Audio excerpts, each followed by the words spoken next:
So much love, right? Isn't that amazing? No, it's pretty easy. I could have a lot of different, I have a lot of alternatives. I could be in a beautiful beach with the waves hitting me in the face and all that boring stuff.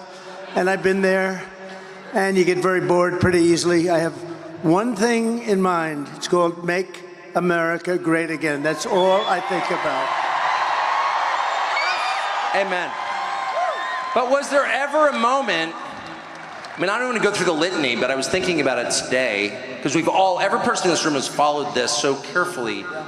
But if you make a list of all the attacks, some of which are just mind-boggling in their viciousness and unfairness, culminating with being shot, was there ever a moment where you just thought, come on, this is too much? You like not to think about that, honestly, and there are moments when you don't feel so good about things, but you try not to do that. You try not to, I always like to look forward. I don't like to look so much in the present. I don't like to look in the past so much, other than you have to learn from the past. It's history, you have to learn, otherwise you're a very foolish person.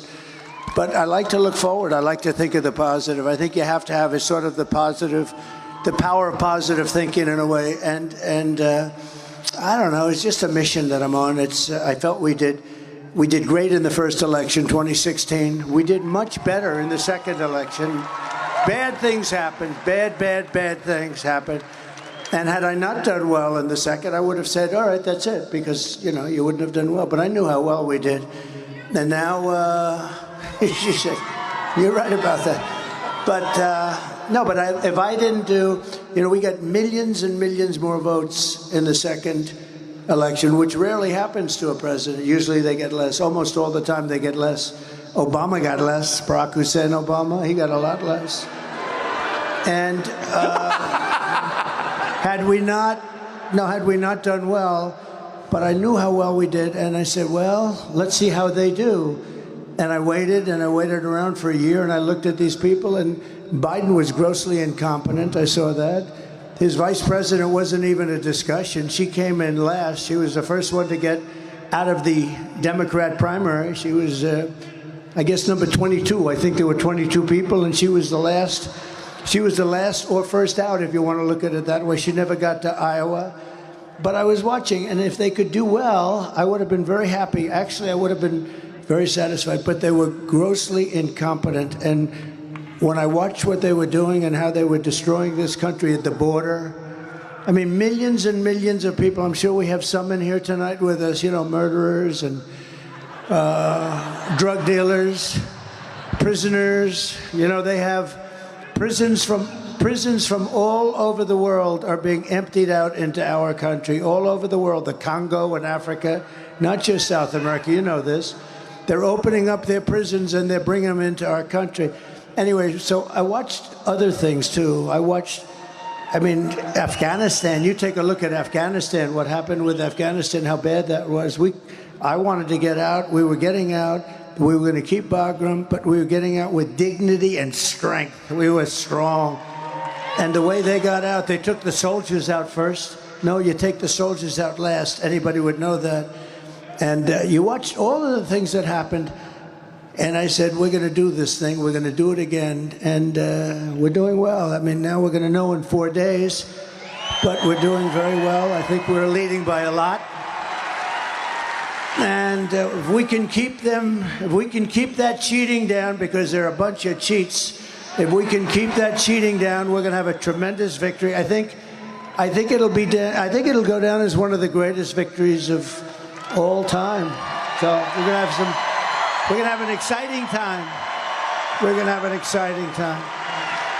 So you were in New Mexico the other day. New Mexico is considered a pretty blue state. What were you doing there? Well, they're also a border state. They have people pouring in by the tens of thousands, and they're being decimated. They're being hurt very badly. They also have a pretty rotten economy for a lot of reasons, but what they really have is tremendous inflation. But beyond that, because I happen to think that the border is the single biggest issue. I think the border is a bigger issue than inflation.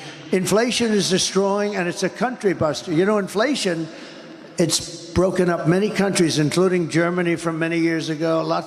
You look at where there was big this was the biggest inflation and the worst inflation we've ever had. They say in 48 years. They don't include a lot of things. It was the worst inflation we've ever had. Inflation is a country buster.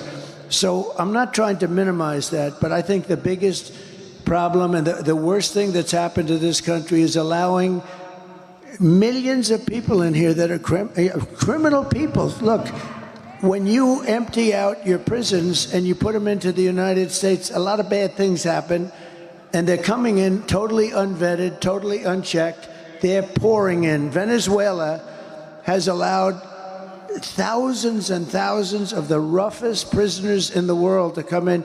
You know, their crime rate is way down. I think like 70%, 72%.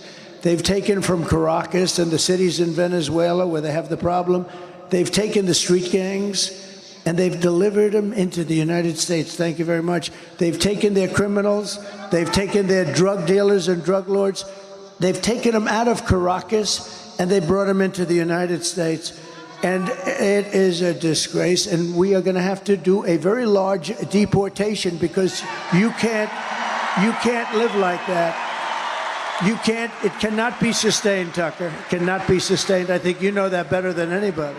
So I do know, I think it's the gravest crime ever committed against the United States, ever, by any country. Our leaders committed against us. But it does raise the question of motive. It hasn't helped the labor market any. It hasn't helped Americans at all. You've heard a Democratic senator stood up and said the United States military should take these people. We should give them guns. New York City has given them guns in the police department. You wonder, what is going on here? So it's the hardest thing. You know, in business, and you like to go and where you started from, you sort of like to understand where the other side's coming from. So here you're looking at something. Why do they want men in women's sports? And, you know, I've been doing this now. I used to say, I was very proud to say I wasn't a politician, but I guess after a while you're sort of a politician. I think you qualify, yeah. And, you know, so, I mean, I hate to say it, but you like to know where the other side's coming from. And I'll say, why do they want to have men, and they're so emphatic about it, men playing in women's sports? You see what's happening in volleyball, what's happening in swimming, what's happening in weightlifting. How about weightlifting, where records that stood for 18 years, you know, are being broken by hundreds of pounds. The whole thing is crazy. Then you say, why do they want to have transition? I call them transition operations by the thousands. If you just say, well, I'm thinking about it, they throw you into an operating table. And you say, why do they want to have that? Who wants that? Who wants to have open borders? They're all the same thing. They don't make any sense. You know, we're the party of common sense, right? Because I think we're really the party of common sense. And there can only be a couple of reasons. Number one, they're stupid. Well, they're not stupid because you can't be stupid. No, but you can't be stupid and be that good at cheating on elections, okay? Because they're great at that. So they could be stupid. They could also hate our country. They could hate our country. They may hate our country. They may not even know it. You know, a lot of people don't know it, but and the other thing is they want to cheat on elections by signing these people up. And they are trying to sign people up. They're trying to sign people up that don't even know what country they're in, okay? So that's the other thing. So it's one of those three things. Nobody really knows. But you'd say, okay, so I've been doing this for a while. I've never had I've had people come up and say, gee, it would be great if you could get the taxes down. Gee, it would be great if you could do this. It would be hundreds of things. Nobody's ever come up to me and said, it's really important to me that we allow men to play in women's sports. Nobody. Nobody. And yet, it's such a big deal. It's such a big deal. Wait, so you think the point may be just to destroy, just to break the country? It could be they hate our country. I mean, they may hate our country. And we deal with real scum. I mean, like a guy like Adam Shifty Schiff. He's a sleazebag. And he's probably going to be a senator, if you can believe it. But I call him Watermelon Head. No, he's unattractive, both inside and out. But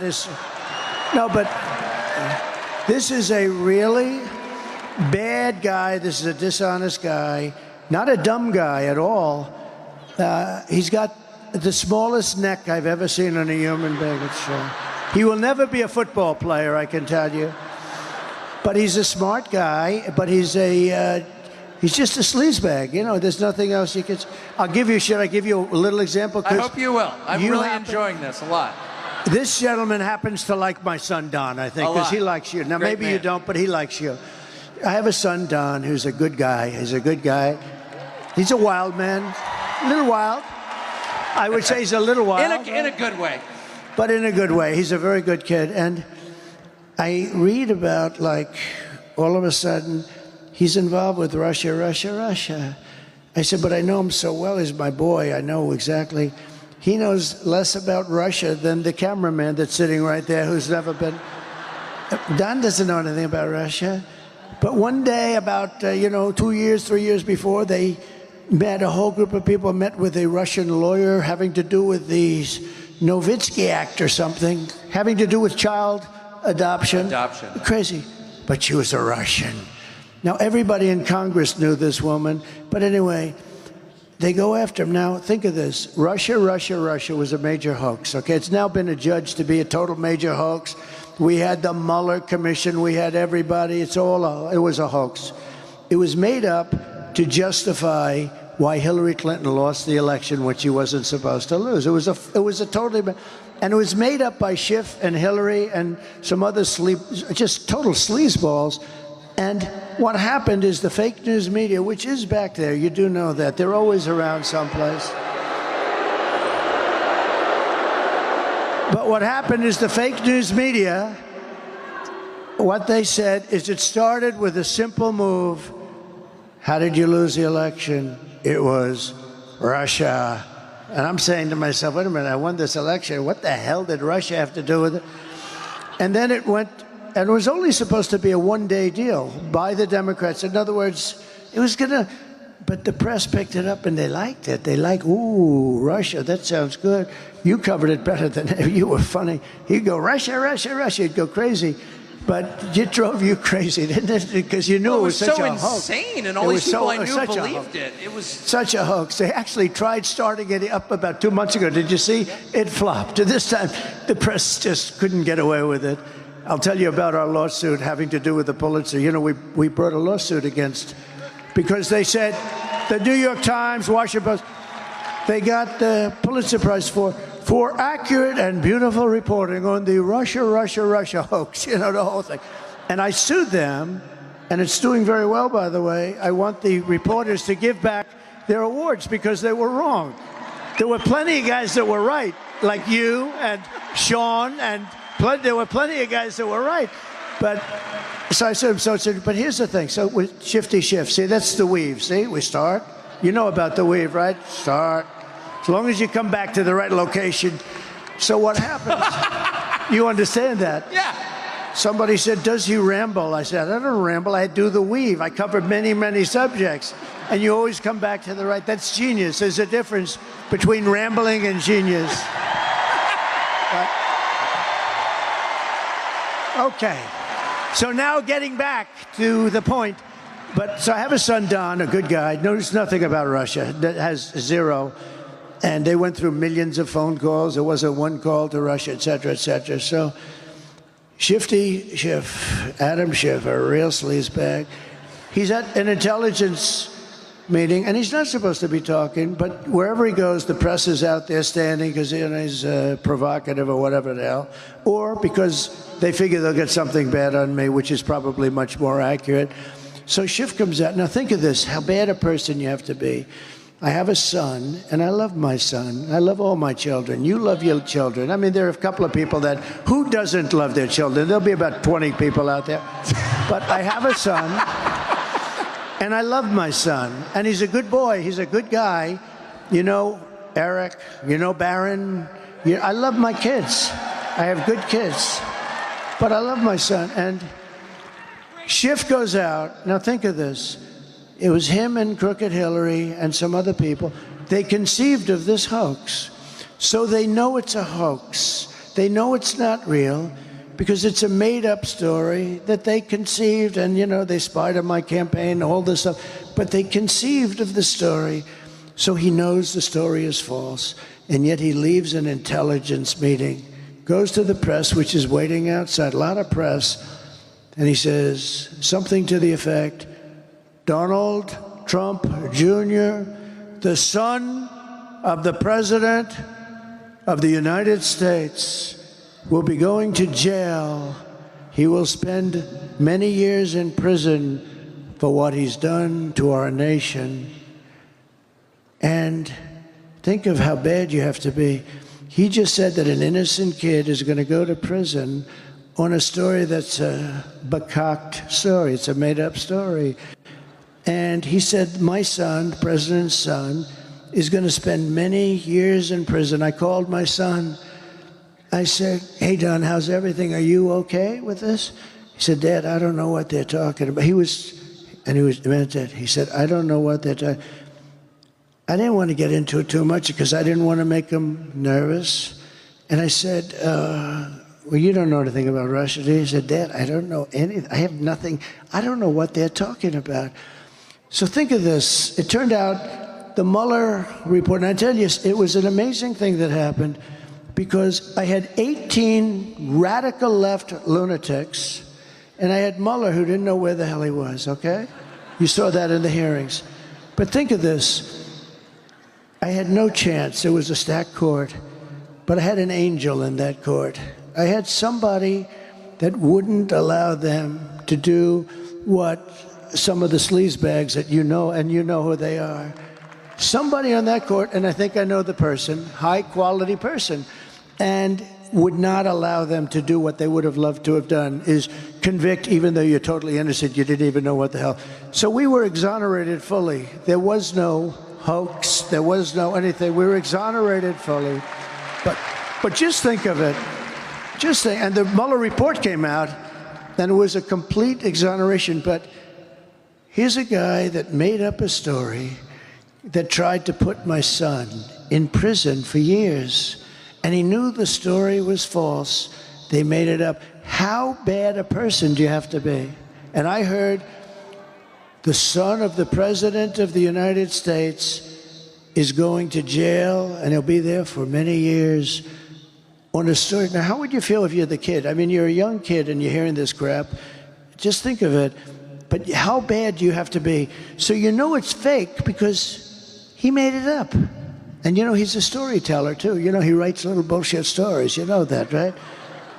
But I just think they're really... We have some, and you know, I talk about the enemy from within, and they do have, they're the greatest con people in the world. Oh, they talk about how dare, that's a threat to democracy. They're the threat to democracy. You know, the amazing thing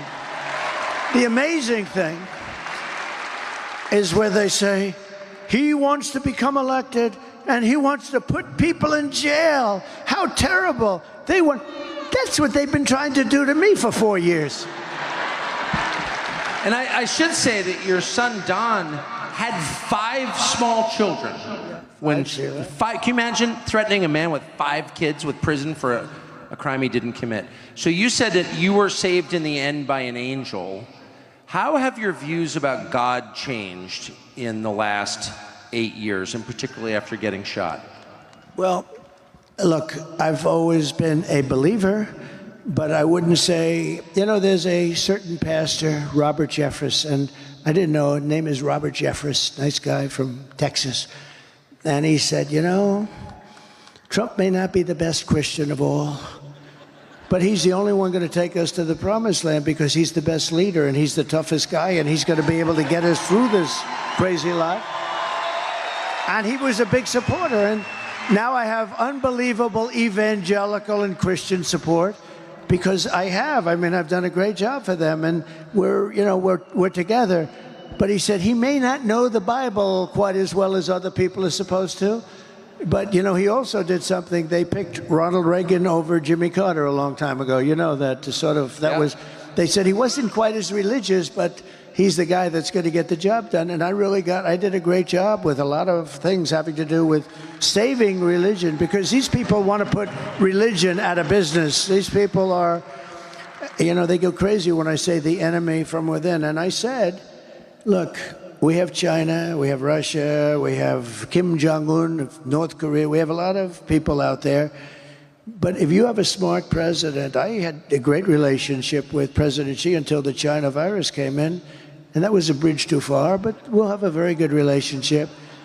And there's reasons for them to want to like us. There's big reasons. But if you have a smart president who wants that kind of smart, meaning with people, if you have a smart president, somebody that knows what's happening, you're going to be fine. But, we do have an enemy from within. We have some very bad people. And those people are also very dangerous. They would like to take down our country. They'd like to have our country be a nice communist country or a fascist in any way they can. And we have to be careful of that. But they're the greatest con artists in the world, because as soon as I said an enemy from within, they said, he's saying an enemy from within. These are sick puppies, I'm telling you.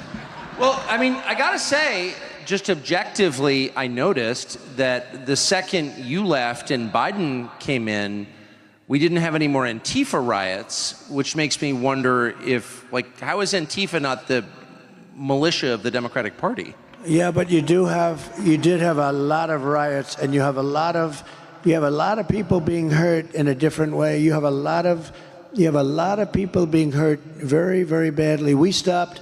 We had a period of time where they wanted to tear down statues. Yeah. And, they thought the statue of Abraham Lincoln should be ripped down immediately, and a couple of others. And we stopped them. I signed an old bill that was old and dusty. It was like of 1910, the United Statues Act of 1910. It said that if you tear down a statue or even get near it, if you don't want it, if up to the president, you go to jail for 10 years.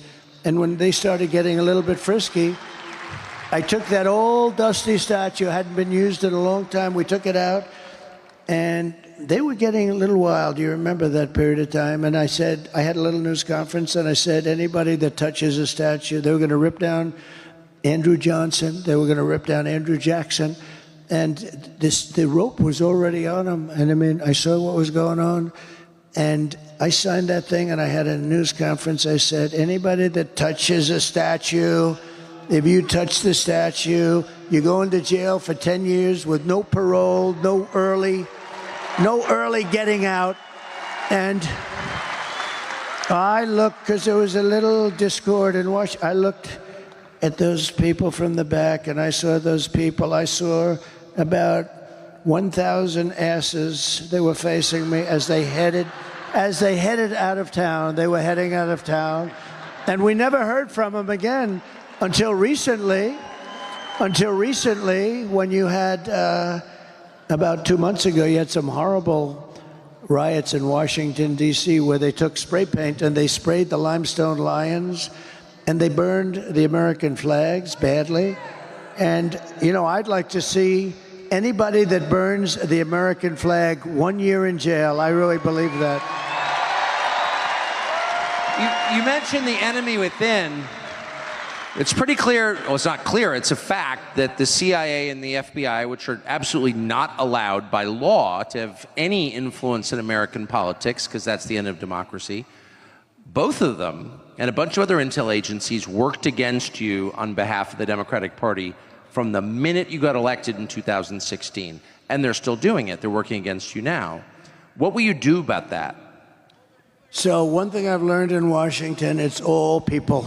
You got to get the right people. So when I got elected, I was only, according to the fake news, which I think in this case it wasn't fake, they said I was here 17 times during the course of my life, and I never stayed over. So I wasn't a Washington person. I was a New York person. I knew New York, but I didn't know Washington. And all of a sudden, I'm the president of the United States. I'm saying, and I didn't know anybody. I said, hello, anybody? Does anybody would like to have dinner or something? But so I had to rely on rhinos and good people, too. Even some good rhinos. There aren't too many of them. They're sort of a dying breed right now, I would say, actually.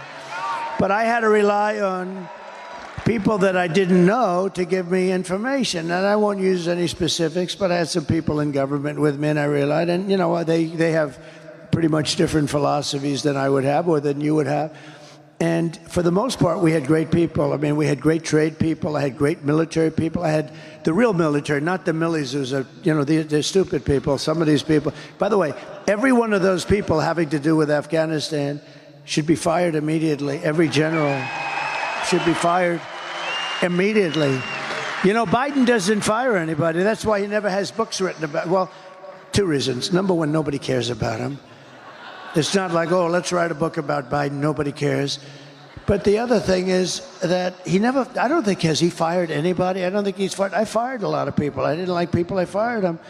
And then he immediately get called by the New York Times or somebody because they're they truly are the enemy of the people. They're the enemy of the people. Those people right there.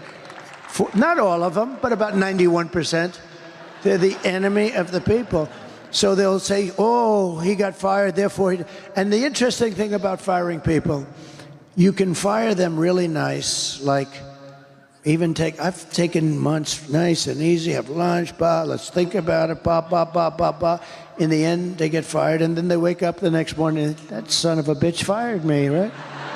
Or you can do like I did on The Apprentice. You're fired, get the hell out of here. Doesn't matter. When you fire somebody, you fire somebody. I've learned after years, you might as well just fire them. Then I do another thing. I say, and I wouldn't do that again, because I'm a nice person. I don't want to hurt somebody. I say, give me a letter. You know what that means? Give me a letter. I said, look, it's not working out. You're not the guy for me. Give me a letter of resignations. I say, give me a letter. Everyone knows what that means. So a guy will write a letter, dear, and then he'll say he quit. And that's okay. That's what the problem is when that happens with me, it's always a big story. So-and-so quits. Virtually every person that gave me a letter, I said, give me a letter. Virtually every person that quit, they only quit because I said, essentially, you're fired. Get the hell out of here. But I want to be nice because I'm not looking to fire somebody publicly. I wouldn't do that anymore. I'm just going to say if somebody doesn't work out, and no matter how good you are, you always have people that don't work out. It's interesting. Sometimes people, you think they're okay, maybe not so great, they turn out to be great. And sometimes you say, this guy is going to be phenomenal, and he turns out to be a stiff. But I had some people that were, like a guy like John Bolton. A friend of mine calls me after I put him on. He said, don't hire that guy. He's no good. He's bad news. He's dumb as a rock and all that stuff. I said, it's a problem, but I like him for a different reason. He's the one that got Bush, him and Cheney and a couple of other of these lunatics. They got them to go into the Middle East and to create war in the Middle East, to spend $9 trillion. Remember, I used to say, don't go into Iraq, but if you do go in, keep the oil. Well, they went in, but they didn't keep the oil. They didn't keep anything. Iraq is a massive oil country. They have $400 billion right now. But I said, don't go in. But I said it as a civilian, so people cared because for whatever reason, I get a disproportionate amount of publicity. And someday he's going to explain to me why. Will you explain that to me? So even as a civilian, sort of, before I ran, but I'd be very much, involved with things and statements that call and ask. But I said, don't go in. They went in. It was such a bad decision. So Bolton, see again, you get back. Bolton, a real dope. But I thought he'd be great because he was so stupid. He was like a boiler.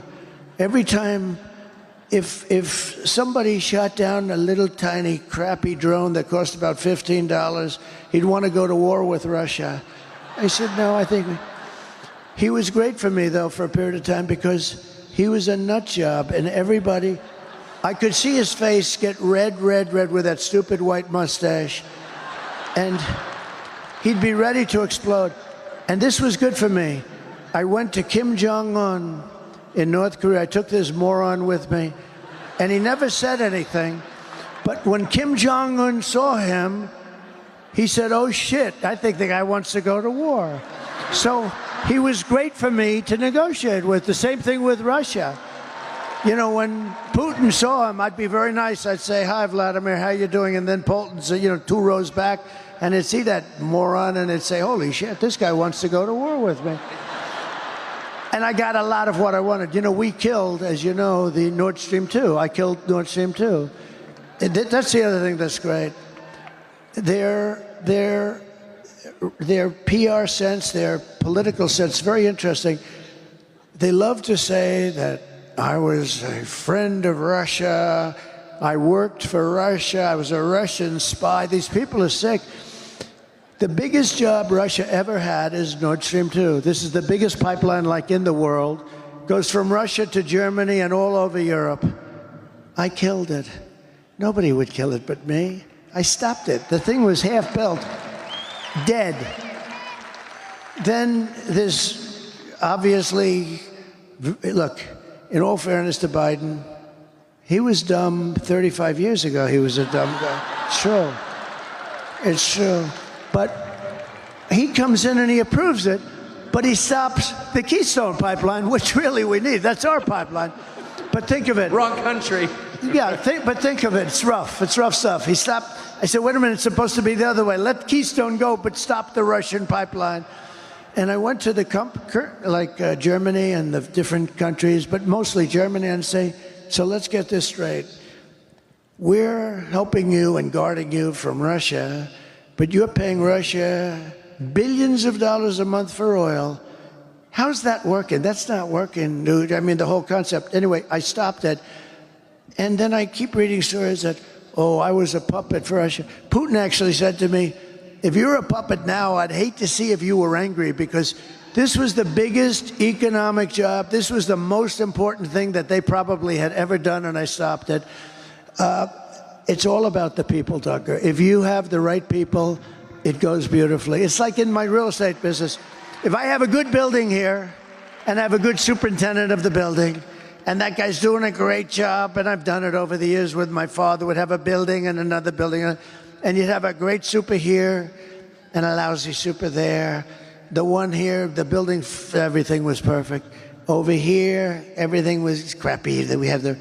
So now I say, let's take this super, move them over here. It worked beautifully for there, but not for there, because now all of a sudden that one doesn't. It's all about the people. You gotta put the people in. And if I have any complaint about myself, and I don't really blame myself, because in all fairness, I became president of the United States, and I never did this stuff before, you know? It's pretty good. I never did it before. I was driving down Pennsylvania Avenue with Melania, the new First Lady, who's great. People love her. She's got the #1 selling book. Tucker, she's got the number. Melania right now has the #1 selling. Go out and buy it. It's a great book. It really is. But think. So I had never done it before, and I do it. We had 18 people, including me. We had debates, and all of a sudden, we had 17, 16, 15, and they started disappearing. And a lot of people thought I was doing it just for fun. You did. I think Tucker did, too. He thought I was having a good time. I was having actually having a good time. But all of a sudden, did you notice they started to disappear? Then you have 10 people. And then, you know, you had low-energy people. You had a lot of interesting people. And then I came up with nicknames for everybody. And for the most part, they were extremely destructive, right? We had some beauties. We had some, like Pocahontas because I don't use my Republican names anymore, because I'm friendly with all those guys. We retired those names. But all of a sudden, they start. And then we get down to 10. So now 8 are gone. And we're down to 10. Remember, we needed 2 stages because there were so many. I said, we have the children's stage, and then we have the grown-up stage. And it was all based on the numbers, the ratings, the numbers, your popularity, how you're doing. So then we're 10, then we're 8, then we're 5, then we're 4, 3, 2, 1, right? And all of a sudden, I'm the nominee, and everyone thought I didn't want to be up, but I did want to be. Don't let them tell you that. They said, he didn't, all these geniuses, they said, he didn't really want to win. He's extremely upset that he would. No. If you're going to play, win, and some people were surprised. But you heard that I didn't want to win, and I was miserable that I won. No, that's a false story. That's their own misinformation, a term I use a lot, and now they use it all over. I always say misinformation, disinformation, and now everybody says that, so I don't use it anymore. But what happens is I end up being the nominee, and then I watch the other side, Bernie Sanders and Crooked Hillary go at it, and it's Crooked Hillary. And all of a sudden, I'm fighting against Crooked Hillary Clinton, who's a smart woman, much smarter than Kamala. but doesn't lie as much. Hillary was a liar, a horrible scoundrel, but this one lies so much. And she's a low IQ individual. She doesn't even know she's lying, I'm telling you. This is not what you want for your president. That has nothing to do with me. This is not what you want. She's a very low IQ individual. She's dumb as a rock, and you can't have that. You can't have that. We love our country too much. You can't have it. We just went through 4 years of it. You can't have any more. A country can only take so much. And then I won, and so the point is that I never did it before, right? I'm president of the United States, and I was never even a politician before. And I picked some great people, Lighthizer and Trade, and we had a lot of great people. But what's interesting is it's all about the people. You got to have the right people. When you ran in 2016, the leaders and heroes of the Republican Party were the Bush and Cheney families. And is it weird for you to see Liz Cheney, that'd be Dick Cheney's repulsive little daughter, running against you with Kamala Harris? Well, I think it hurts Kamala a lot, actually. Look, she's a deranged person. The reason she doesn't like me is that she wanted to stay in Iraq. She wanted to stay. She wants to, you know, tough person. You know, people get killed all over. She's real tough, right? They're not the tough people. Don't forget, I went against her, and in her state, which is a great, beautiful state, she lost for Congress with the highest number in history. There has never been a congressperson that lost by almost 40 points. And the reason is because if they were ever in that situation, they'd quit. And she lost. She was beaten by a tremendous person, actually, tremendous, that I backed fully. But the reason she couldn't stand me is that she always wanted to go to war with people. I don't want to go to war. She wanted to stay in Syria. I took them out. She wanted to stay in Iraq. I took them out. I mean, if it were up to her, we'd be in 50 different countries. And you know, number one, it's very dangerous. Number two, a lot of people get killed. And number three, I mean, it's very, very expensive. That's why we owe $36 trillion. We go, you know, it used to be you go to war to the victor belong the spoils, right? In other words, if you beat a country, you own that country, you take the oil. We go to war. We bomb the crap out of it, and then we leave. You know, it's almost like, what are we doing? What's going on? We bombed the whole Middle East, and then we left. What did we get? We got nothing. We destroyed. I mean, we bombed the hell out of everything. You know, when they took out Iraq for 1,000 years with different names, you had Iran and Iraq, similar powers. They were the two big ones. And for 1,000 years, they would fight each other this way, this way, this way, then they'd rest. This way, then they'd rest. They were a self-check. Then one day we go in and bomb the hell out of one. We destroy one. And then all of a sudden, Iran has the whole Middle East to itself. And by the way, right now, Iran has Iraq. Iraq is like a subsidiary of Iran, all right?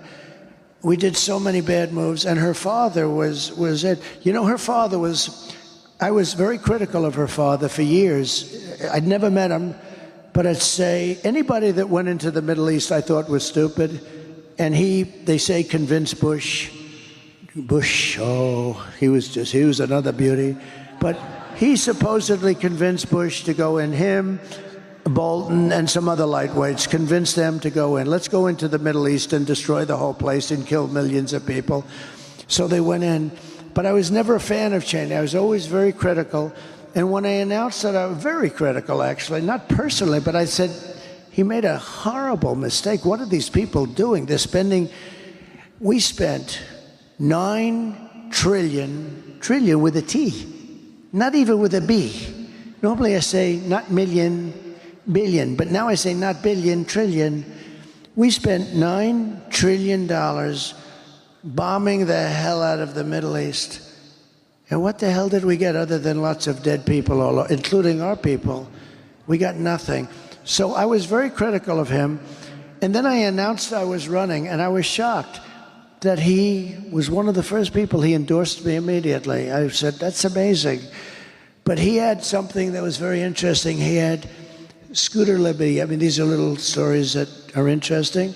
Scooter Libby was a man that could have done great destruction to Bush, and they left him behind.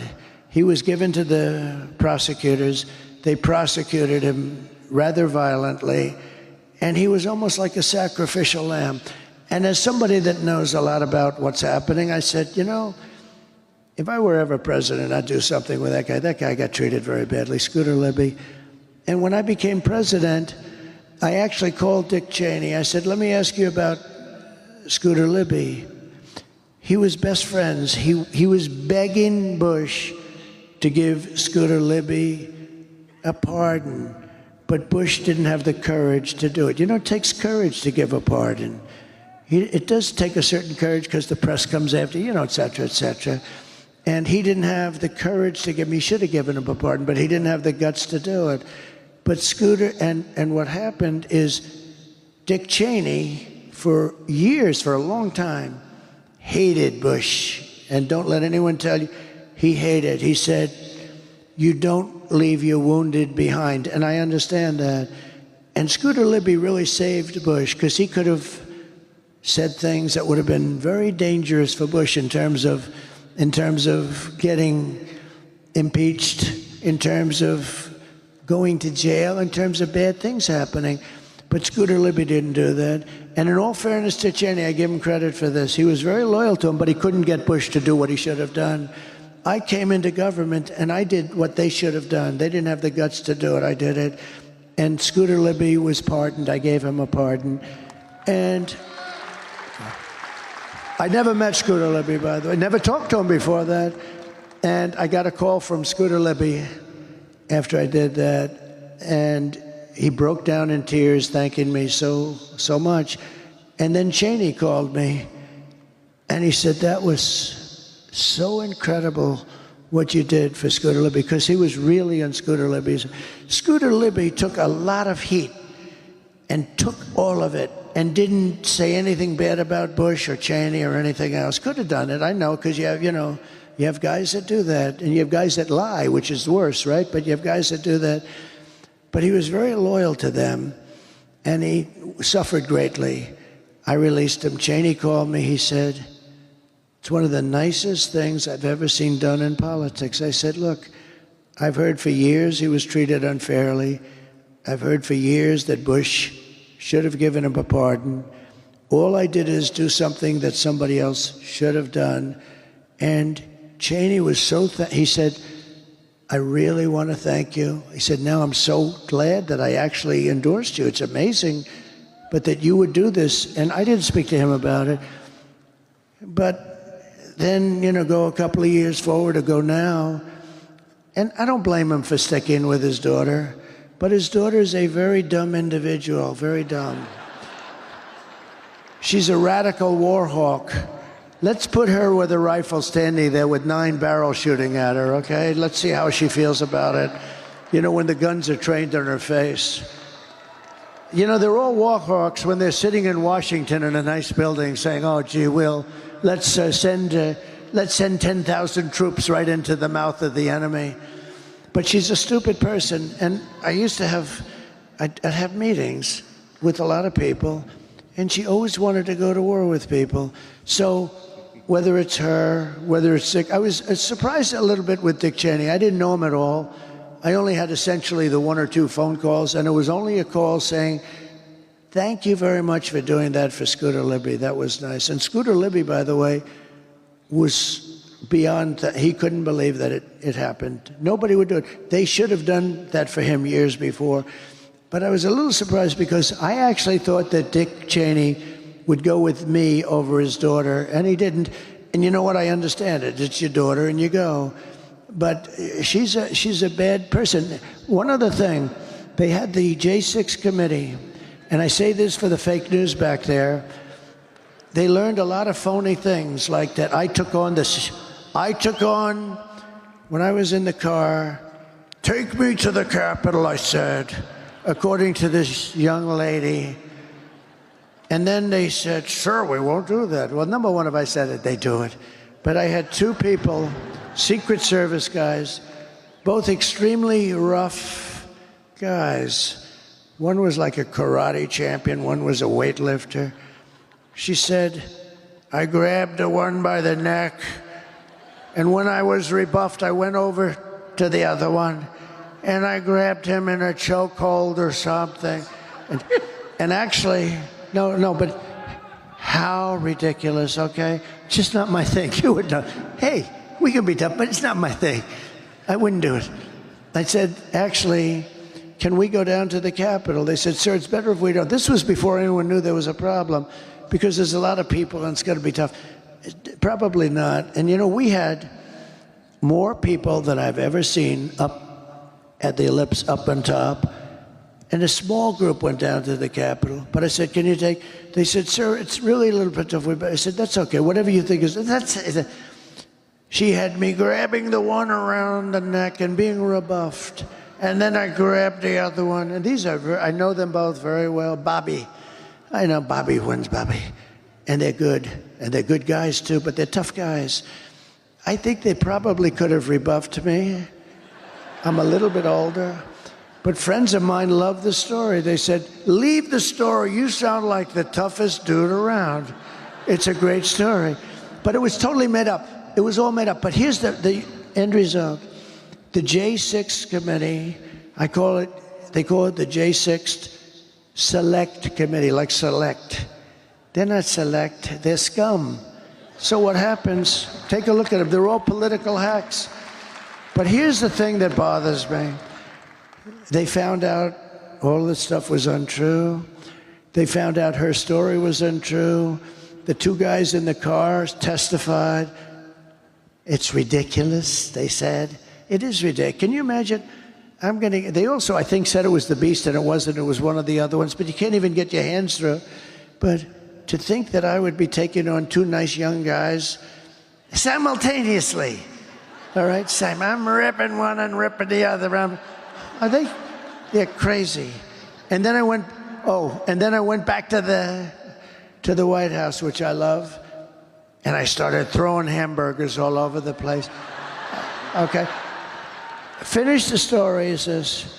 What happened is terrible. They went a year and a half, and Kevin McCarthy, who's a very nice man, he made a mistake because we wanted Jim Banks and Jim Jordan on the committee, and so there'd be like 8 to 7 or something.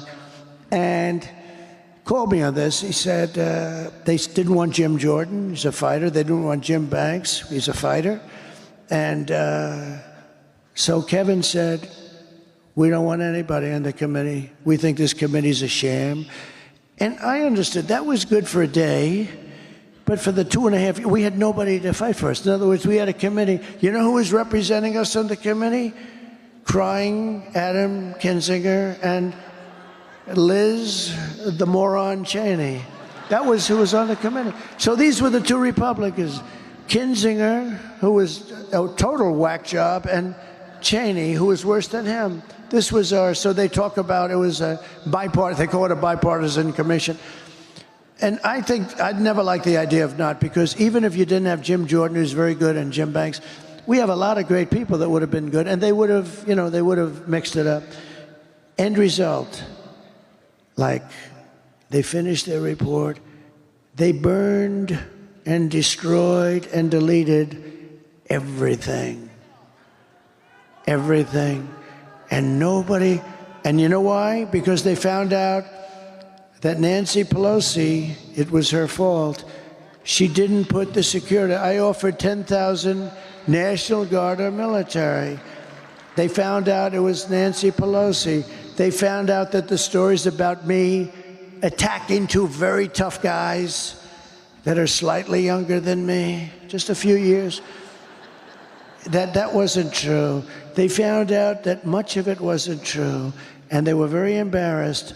So the Unselect Committee, I call it the Unselect Committee, which I always thought was a great name because it was a select, I call it the Unselect Committee of Political Thugs. What happened is, think of it, end of the story, they deleted and destroyed all evidence, all documents.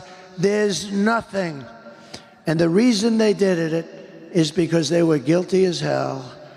It's the greatest cover-up, and the fake news back there will not cover it. They've never even, I think, done a story. In other words, when you go into court, we want that information. There is no information. It's been destroyed. Everything's been destroyed. We have a very crooked government. Remember that. And we're going to straighten it out, and we're going to make it an honest government. So I have to ask you about the pardons. I keep hearing you're considering pardoning Hunter Biden. Is that true? And if so, why? No, I mean, I've never... look, I don't like the idea of what's happening. I don't like it at all. They've weaponized government, but they've weaponized it against me like nobody's ever been weaponized. The big case was the documents case. We won the case in Florida. We're winning other cases, too. But I've had to devote money and time to this. Instead of running against these stupid people, I had to devote a lot of money and a lot of time, which is what they want. I had Fani, F-A-N-I. To me, it's Fanny, but she said Fani. I think she changed it once she became the DA. She wanted to put a little French accent on Fani. And her lover boy, Wade, who was hired for like $1 million because of his expertise in whatever the hell law, RICO. But he never did a RICO case. And then they would take sailing trips like 6 times during the year, 6 times. Who the hell goes away or to sail for 6 times? Nobody. And he got paid a lot of money. He took that money, they took trips. You know, there's a whole thing, but that's just one. They totally controlled it. They control the Manhattan DA's office. They had their man in the Manhattan DA's office. He was there. They put a man in the Manhattan. They put a man into the Letitia James' office. They had a guy running the whole thing. It's all run out of Washington. They went after, in the Attorney General's office, they had people. But think of it, they went after their political opponent. That's never happened to any great extent. Maybe a little bit someplace, I don't know. Nobody knows of it. But it's never happened to any great extent in this country. It happens in banana republics a lot, and it happens in third world countries, but it's never happened. They went after their political opponent. So it's hard to believe that I'm winning, it seems, by a lot. If they don't cheat too much, you know, we found a lot of things over the last 3 days. You've seen that. We found a lot of votes, and in a certain county, in York County, Lancaster County, you know, we found a lot of bad votes. There were 2,600 votes that happened to be written by the same pen, same hand, same signature, same everything. Maybe there's an explanation for that. 2,600 votes.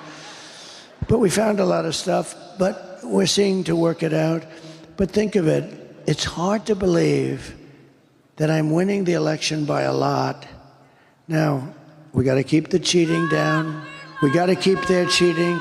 I love you too, darling. Thank you. We got to keep their cheating down. But think of this. With all I've been through, with these animals coming and what they've done to this country, how they've hurt this country between the borders and between the weaponization, and think of it, I'm leading by a lot. I'm leading in every single swing state with all of the stuff they've done, where I've spent millions of dollars. I've spent millions of dollars on legal fees. Half of my time is taken up by this. They can campaign. Half of my time is taken up. And they're the dishonest ones. They flip it. They're the dishonest ones. But it's hard to believe. I said to somebody last night, can you believe the numbers came out last night? I'm really leading by quite a bit. Now, a lot of things can happen. Who knows? It flips, maybe. I don't know. But I'm leading by a lot. I said, can you believe I'm leading by a lot, and what they've done to me, that I'm leading at all, that I'm even living, is almost hard to believe. These are bad people. So you've expanded and changed the Republican Party, and one of the amazing things that I have learned is that Republican voters really care about issues I didn't realize they cared about, like clean air, clean soil, clean food. You've won somehow the full-throated endorsement of Bobby Kennedy, lifelong Democrat, who's now like a full-time surrogate for you. He's a very, very good man, too, by the way. So what's that going to look like after you get elected? Well, you know, I feel interesting about this kind of stuff. I like to, number one, get elected. I hate to talk this stuff. A lot of people, they set up, I know that even when I ran, Hillary had an office set up where they were interviewing all the, I don't want to do that. I want to get elected first, and then we'll cram a little bit. But, you know, I don't like doing it. No, I remember she set up this big office. They're interviewing people for jobs. And actually, you're supposed to do it. But I want to win. I want to win in 5 days from now. It's almost 4 days from now, right? In 5 days from now, when we have a victory, we're going to have the best people. Here's the one difference, one big difference between now and 2016.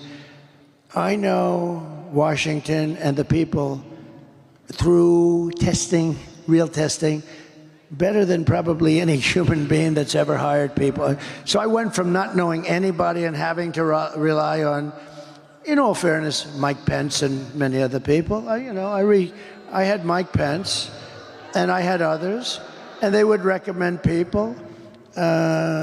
Sloppy Chris Christie recommended some people. And I wouldn't have used him had I known. But you rely on people. And by the way, you know, I hate talking about this because we had mostly great people. Think of it. We had the greatest economy in the history of our country. We rebuilt the entire U.S. military. We defeated ISIS, and we had no wars. We cut more regulations than anybody in the history of the country times 5. And, you know, but we had the best economy in the history of our country. I took in billions and billions of dollars in taxes and tariffs from China. I mean, we had an unbelievably successful administration. We were energy independent. We didn't need anybody's energy. We had so much oil, we didn't know what to do with it. And now take a look. 4 years ago, we were energy independent. Think of it. And today we're taking tar from Venezuela. You know, they don't really have oil, they have tar. You have to heat the hell out of it. It costs you more to heat it than it does to sell it. But we are going to Venezuela. Think of it. Venezuela was like the enemy. We are now giving, you know, I got a kick a month ago, you saw it. They foreclosed on his plane, but they give him billions of dollars. I said, that's okay. He's going to buy a much better plane with the money we give him, right? But we go to Venezuela for oil. We were energy independent. We have more liquid gold, that's oil and gas, under our feet than Saudi Arabia, than Russia. And we were going to be not only energy independent, within 6 months, we were going to be energy dominant. We started off at number 4. And when I left, 4 years later, we were number 1. We were much better and bigger than Russia or Saudi Arabia. Think of that. But we were going to be triple the size of both. And we were going to supply it to Europe. We were going to supply it to Asia. All over the world we were going to supply. We would have made a fortune. But then we had a little mishap with the election where I got more votes than any sitting president in the history of our country. You do know that. More than any sitting president. The only one that supposedly got more votes, and I wouldn't believe it, was Sleepy Joe Biden, who campaigned brilliantly from his basement. People had no interest in this guy, but he got more votes than anybody in the history of the United States of America. So anyway, so bad things happened, but we had something going that nobody had. I mean, we had an unbelievably successful administration, but I also put in some people that, in retrospect, I wouldn't have used. But I had to rely on other people for recommendations. Now, I know everybody. I know the dumb ones, the smart ones, the weak ones, the strong ones. I think I know everybody, and you know, I've got people that I think will be great. With that being said, you pick people, and sometimes they disappoint you. Everybody knows that. And then you pick people, and sometimes they turn out to be better than you thought. But for the most part, I tell you what, I think we have some incredible people in Washington. We really do. We have some great people, and I now know, I believe, for the most part, I know who those people are. Do you think Bobby Kennedy and Elon Musk will be influential figures, without being specific about what those roles will be, in your administration? Yeah, I do. I think so. Look, Bobby, let's talk two of them. Elon's so great. You know where he is right now? He's in Pennsylvania campaigning for me. Elon. That rocket ship, right? No, it's so great. He docked that big monster, 22 stories. I thought the sucker was going to be dead. It's a very crazy story. I mean, I saw it coming in on television. I was talking to I told the story tonight, but I thought it was I'm talking to this very important guy, not as important as Tucker, but important. A big shot. Somebody everybody would know. Talking to him, I'm bored, stiff. He's a boring guy. Oh, who is he? So anyway, no, I'm talking to this very big shot, important guy, and I have the television muted, this thing's going on, the whole thing was really boring. Then I see this monster thing coming down. I see fire all over, fire left, right, and I'm looking, I'm saying, hey, could you hold it a minute? Yeah, sure. I said, yeah, I just want to see something. I put the phone down. I sort of forgot, and I didn't pick him up for like 50 minutes, and 5-0. And you know what? Because of the fact that I was president, and I very well might be president again, he held on the whole time.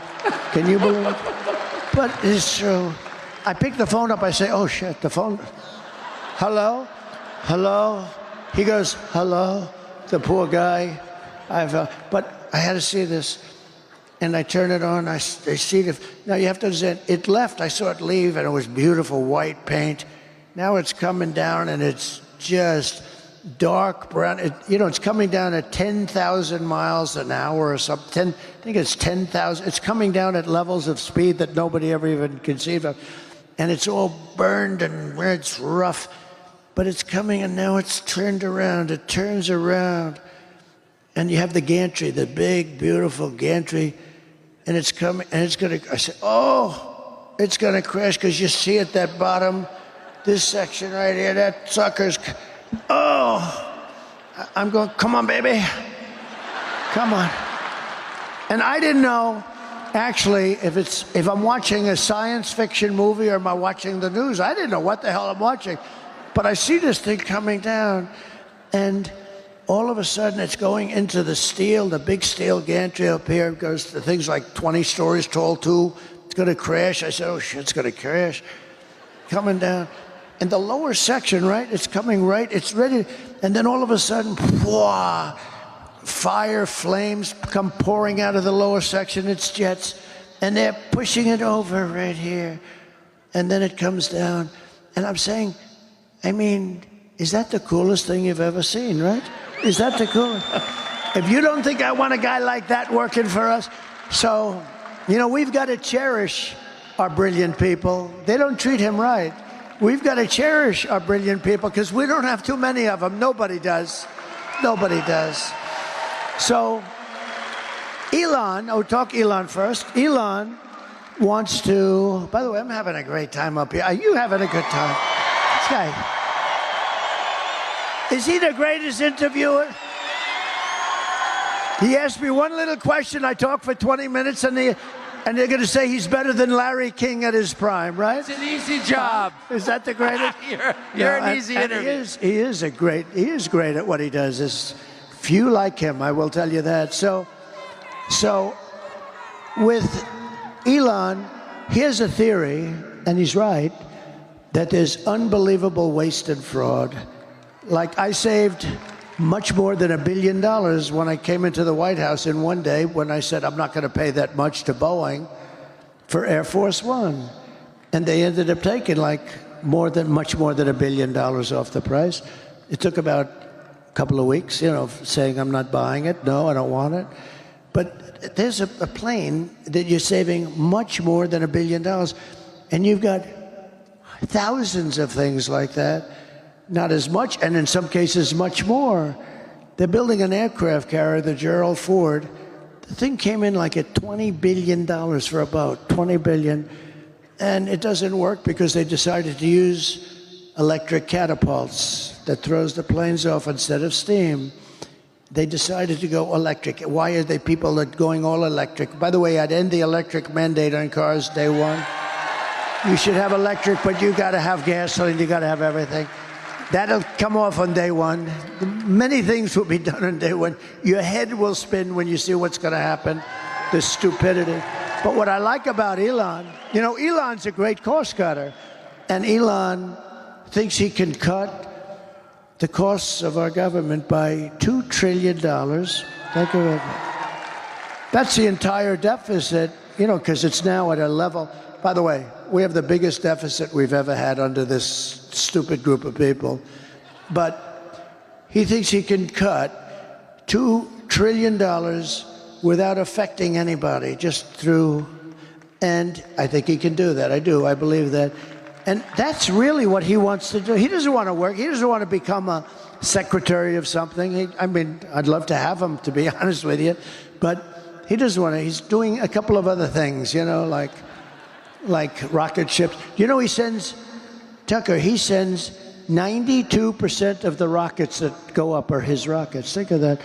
Russia, China, and us, 92% are him.